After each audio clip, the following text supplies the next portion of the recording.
let's do the Bronny discussion. So Bronny got some real minutes in that Philly game the other day, even first quarter minutes, in fact. He struggled, and JJ went on the podium and said that he kind of blamed himself, put him on national television. Stephen A. even came out and blamed LeBron or said that LeBron has a serious role in it. What's your take on the situation? I was shocked at the reaction to this game. Shocked. Now listen, Bronny did not play well. He was 0 for 5. He had 3 turnovers. There's no denying. And Bronny now is 1 for 16 shooting in the NBA. I think 0 for 7 from 3. And that's brutal for a number of reasons, but not the least of which are he's going to play so little. Now, even if he has a couple decent, 2-3 minute stretches in garbage time, his numbers are going to be horrifying. And so, that just, is life of a late second round pick into the bench guy.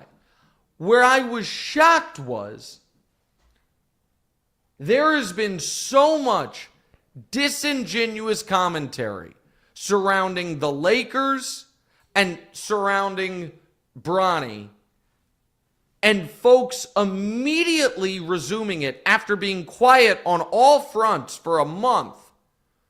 The moment Bronny gets some more NBA minutes and plays poorly, it just struck me as transparent. So let me go to the Lakers piece of it and then the Bronny piece of it. I know you all saw it. It was TV commentary and also very popular social media posts where they would show the Lakers' record last year with Darvin Ham through 10 games, 12 games, 20 games, 24 games, and then their record this year with J.J. Redick. Show last year they won the in-season tournament with Darvin Ham. This year they didn't even qualify for it with J.J. Redick. And it was, everyone blamed Darvin, but now look at them now. And then the Lakers got hot, moved up to the 5 seed. The records are wildly different. They're 5 games over 500 earlier than they have been in any year in the last few years. And all those accounts and takes went away. And the exact same thing happened with Bronny. So Bronny started off in the G League struggling. And you would see his stats and his plus minus and his all of it publicized all the time.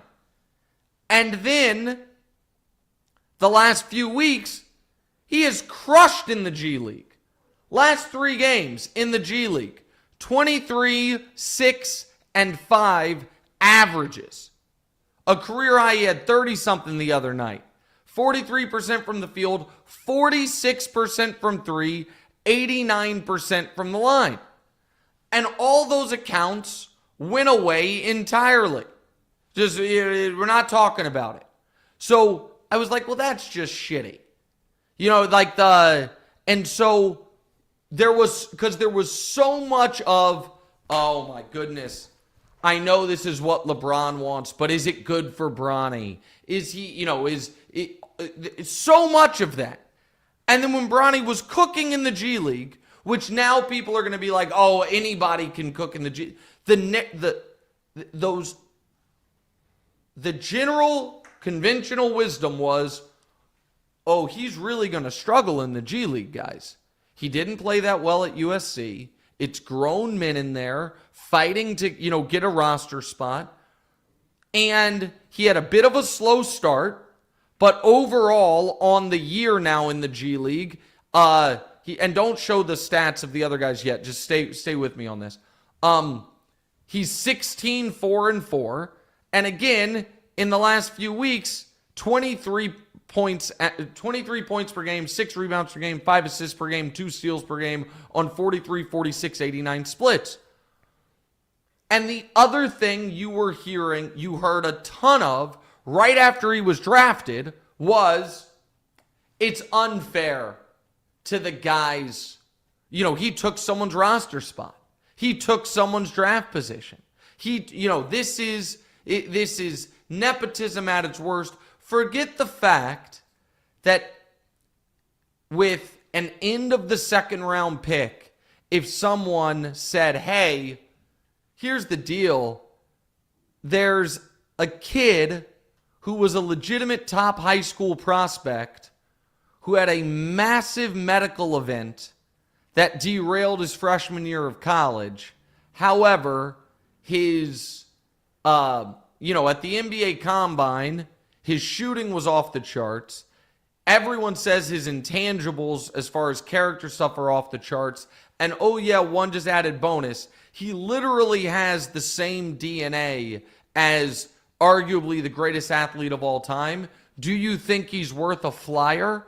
I think a lot of people are like, yeah, sure. 55th pick, 56th pick. Why not?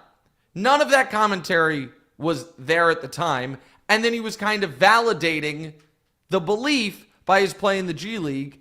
And then he gets these minutes against the Sixers, and Stephen A. pleads with LeBron to stop this as if, guys, if you have an older team like the Lakers and you are on a back-to-back, it is totally reasonable and expected that the coach might then say, hey, kid on the two-way who we drafted, who's playing the best ball of his career, this is a game you might get some minutes.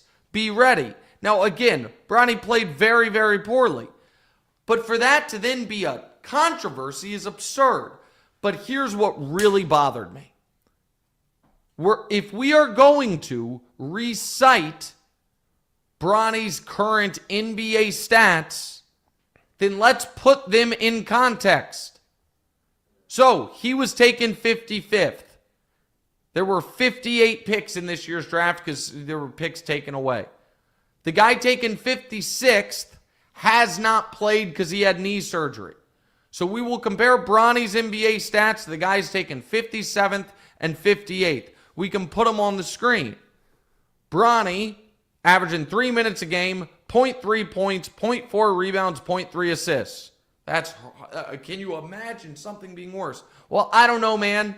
The guy taken 57th is averaging 0.8 points, 1 rebound, 0.3 assists.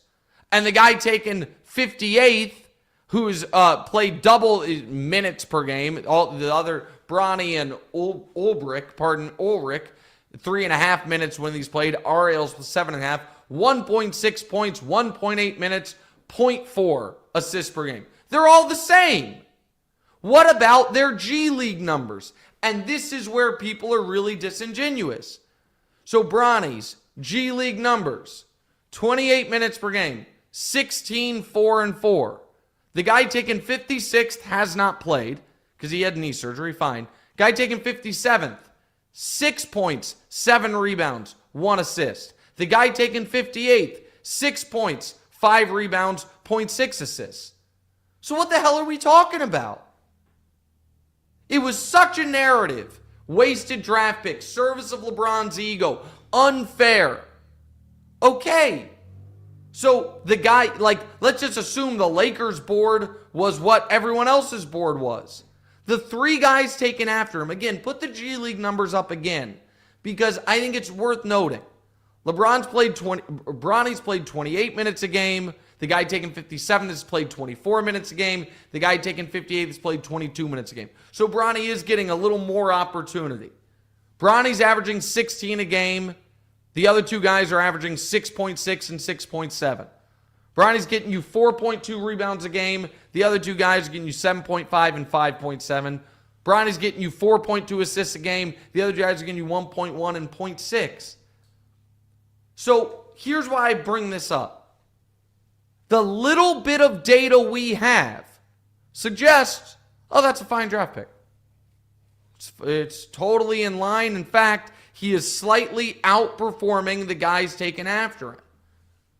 So to have that data and then seize on 10 bad minutes against the Sixers and do an impassioned plea to LeBron or to the league or to the Lakers to stop this like it's a farce is, to me, just wild. And the fact that all of these people were so quiet in the weeks leading up to it when he was cooking in the G League. Now, again, you might be like, oh, Nick, nobody's going to be talking about the G League. I'd be fine with that, except they were when he first started in the G League and was playing really poorly. And so I just think it's bullshit.